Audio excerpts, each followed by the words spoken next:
I don't know. I'm losing blue. Then play, that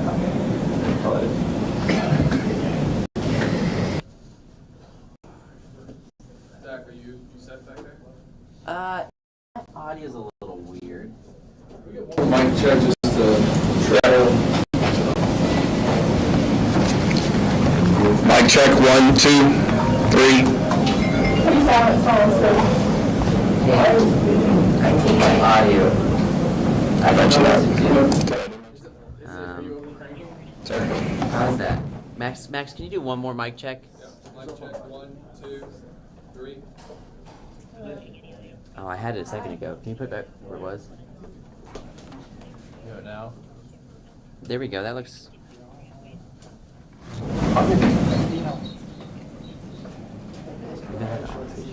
Is it low or high? It was high, but now it's. Hi, Nick.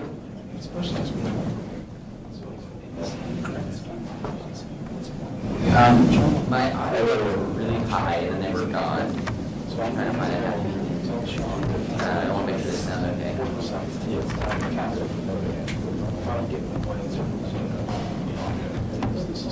Oh, okay.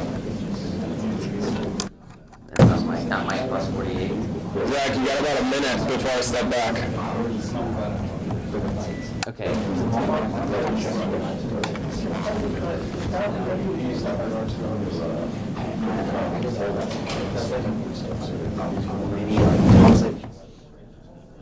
Yes.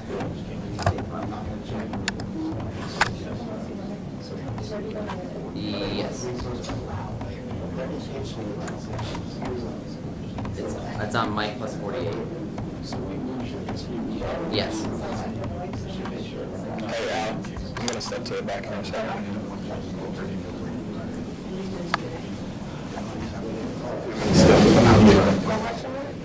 No, it does, but it's off by a few seconds. Oh my gosh. Is it exactly something wrong? Manual. Yes.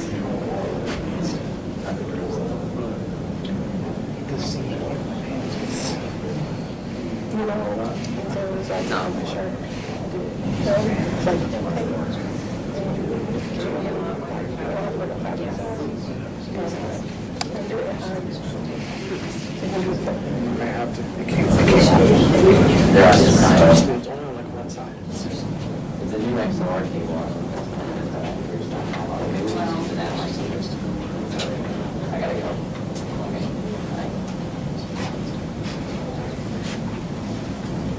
We're at about 2 minutes and 30 seconds. If you guys have not done so already, please make sure your phone's on silent. Are you good with your mic check? It is what it is. Okay. Thank you.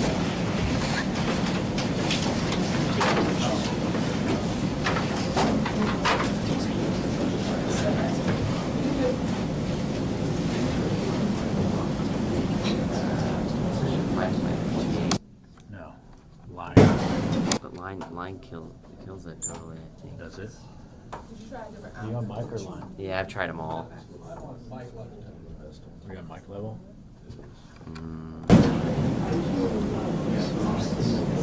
It's just like really hot. Like really hot. Like I have to put it like 0 to. Because you're on line level. Try that. No, I got nothing. Turn it up. Turn it up. Wait. Maybe it was too low. Okay. Let's leave it at that and I'll just mess it up.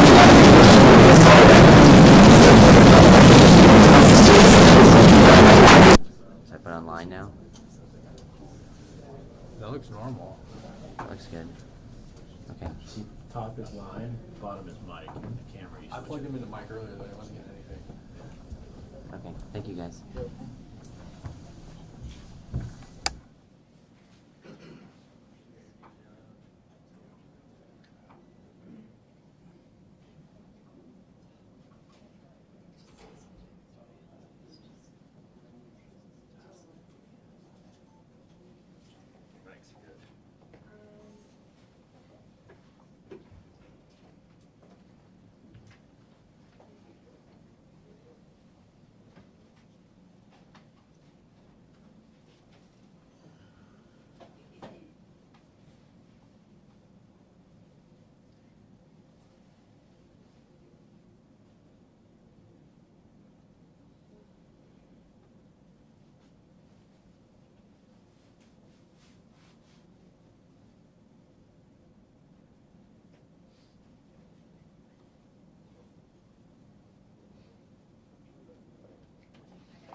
So good afternoon. I'm Sheriff Waters, and thank you for joining us today.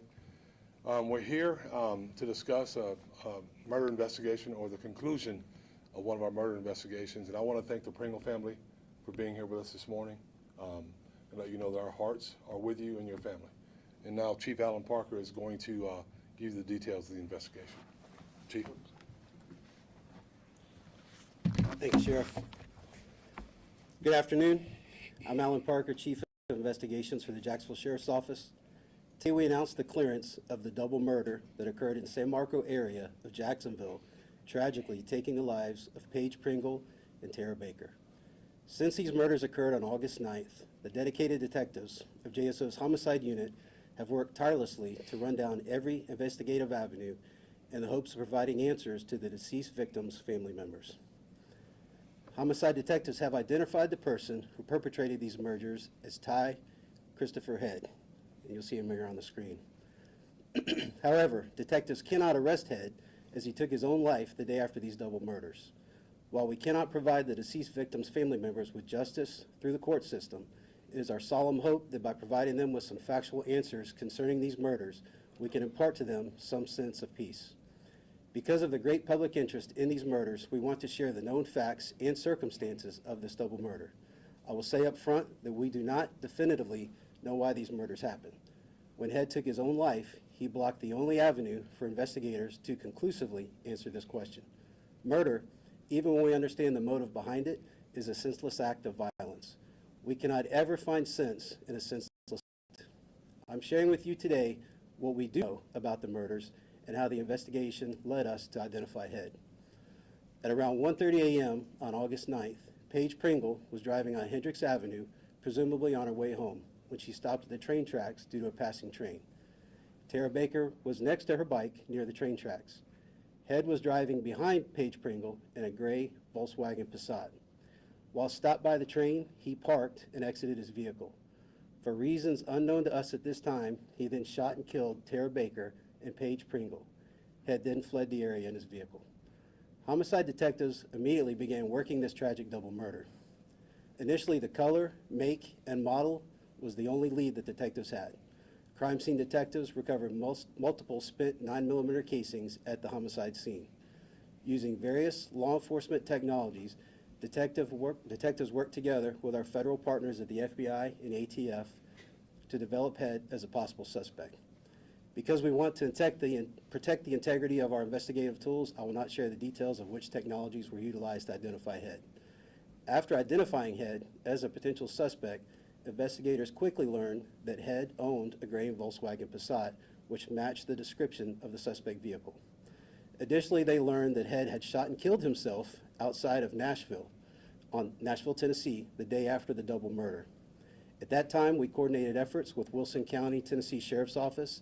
They confirmed that he had committed suicide near his gray Volkswagen Passat using a 9mm handgun. Through firearms forensics, experts confirmed that the casing recovered at Head's suicide scene matched the casings recovered at the double murder scene. ATF forensics just confirmed within the last hour that the 9mm handgun that Head used for his suicide is in fact the weapon that took the lives of Tara Baker and Paige Pringle. 22 years old at the time of his death, Head had no criminal record. However, he did have a history of substance abuse. In fact, Head had lived in a sober house for addiction just prior to the double murder. We shared this information with the deceased family members. In fact, the parents of Paige Pringle are present here today, as the sheriff mentioned. While we can't provide them with justice through an arrest and prosecution, we hope that this information provides them with some sort of peace. Our community continues to send them support as they navigate their grief. Also, we want to again offer our thanks to Wilson County, Tennessee Sheriff's Office, our federal partners, and the State Attorney's Office for their continued collaboration during this investigation. And at this time, we can take a few questions. Was the suspect from the Jacksonville area? What made him go back to Nashville, Tennessee? You guys know that by chance? We don't know why he went to Nashville. His family was from outside of Jacksonville. He was here kind of in a halfway house for a little while. But from what we understand, he was kind of homeless, living in his car prior to the murders. Did he have any mental history that you guys looked into by chance, suspect? There is nothing documented on his mental history that we're aware of. We've done an extensive search on that. So just the substance abuse is the only thing that's documented. Chief, can you trace him back to being at a venue, an establishment, anywhere before this? Where did he come from?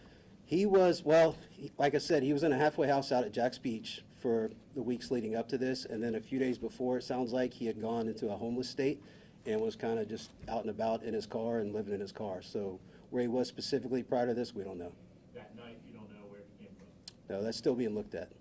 This is still ongoing. This is just information that we wanted to share that we have at this time, so that may be more that'll come out. If so, we'll do it through the PIO's office. Thank you, Chief. Thank y'all.